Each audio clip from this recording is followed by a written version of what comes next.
네, 언제나 절세에 대해서 가장 쉽게 알려주시는 절세나우님 모시고 오늘 이야기 진행해 보도록 하겠습니다. 안녕하세요, 절세나우님. 안녕하세요. 안녕하세요, 폴 대표님. 안녕하세요, 수드님. 네, 오늘 어떤 이야기 나눠주실 거죠? 네, 오늘은 새해이니까 2022년에 바뀌는 부동산 세금에 대해서 먼저 살펴볼 건데요. 중요한 세법 개정은 작년이랑 재작년에 모두 이루어졌기 때문에 올해는 바뀌는 내용이 많지는 않습니다. 그래도 이제 영향을 받는 분들이 계시기 때문에 한번 살펴보기로 하고요. 그리고 지난주에 민주당에서 일시적 이주택자의 신규 주택을 종부세 계산할 때 합산 배제해주겠다라는 법안을 발의했는데요. 이 내용도 한번 살펴보도록 하겠습니다. 네, 새해에도 늘 세금 공부를 하시는 비풀 가족분들이 되기를 바라면서 오늘 내용 같이 들어보시면 좋겠습니다. 우선 2022년에 바뀌는 세법 첫 번째로는 이른바 상가주택에 대한 내용인데요. 상가주택은 한 건물에 상가와 주택이 함께 있는 걸 말합니다. 상가주택은 양도하게 되면 양도세 계산 방법이 좀 복잡한데요. 그러니까 작년인 2021년까지는 상가주택에서 주택 면적이 상가 면적보다 크다면 전체를 주택으로 모아서 양도세를 계산했었습니다. 그래서 만약에 1세대 1주택에 해당한다고 하면 전체를 주택으로 봐주기 때문에 상가 부분까지 모두 비과세 혜택을 볼 수 있었는데요.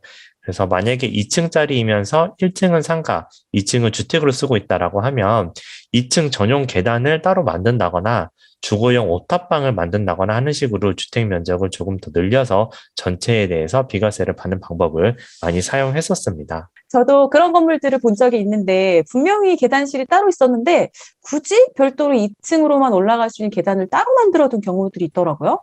이게 다 비과세를 위한 것이었다. 그런 생각이 드네요. 네.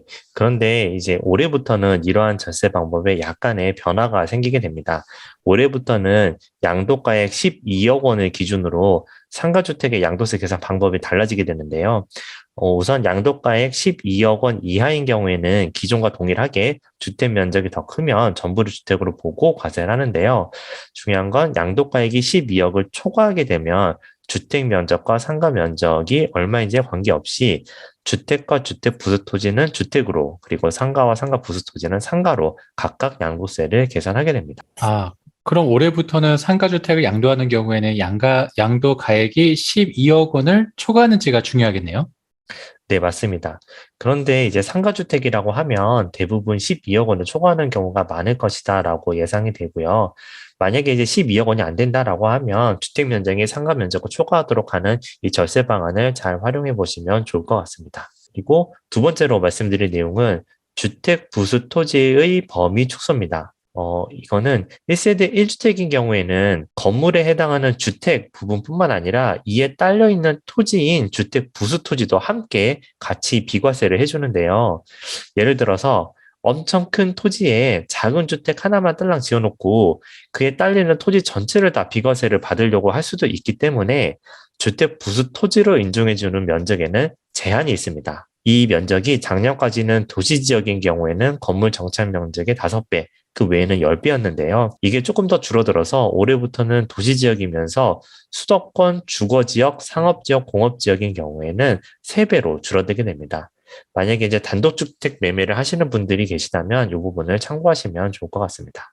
네, 절세나우님, 조합원 입주권에 대한 개정 내용도 있었죠? 아, 네, 맞습니다. 1세대 1주택자가 주택을 가지고 있다가 만약에 재건축 재개발로 인해서 조합원 입주권으로 전환되었다라고 하면 이 조합원 입주권이 기존 주택의 비과세 요건을 가지고 있다라고 하면 이 조합원 입주권을 양도할 때도 비과세를 해주는데요. 만약에 조합원 입주권이 있는 상태에서 주택을 추가로 취득하면 안 되고 만약에 추가로 취득했다라고 하면 3년 안에 기존 입주권을 양도해야 일시적 이주택으로 비과세가 됩니다. 그래서 이때 이제 주택을 추가 취득하는 데 있어서만 제약이 있었는데요. 올해부터는 분양권을 추가 취득하는 경우에도 제약이 따라오게 됩니다. 그런데 이제 이 부분은 2022년부터 취득하는 조합원 입주권과 분양권에만 해당되는 내용이니까요. 만약에 작년에 조합원 입주권을 이미 취득하고 계신 1세대 1조합원 입주권에 해당하는 분이라고 하신다면 크게 걱정하지는 않으셔도 될 것 같습니다. 네, 절세나우님. 여기까지 2022년에 개정된 내용을 이제 좀 잘 정리를 해 주셨는데, 종부세에서도 일시적 이주택이 적용되는 법률이 발의됐다고 했었잖아요. 어떤 내용이죠?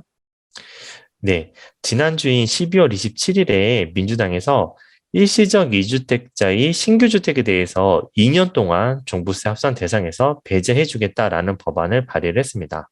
사실 양도세에도 일시적 2주택 규정이 있고, 그리고 취득세에도 일시적 2주택 규정이 새로 들어왔는데, 종부세에서만큼은 일시적 2주택 규정이 없었는데요.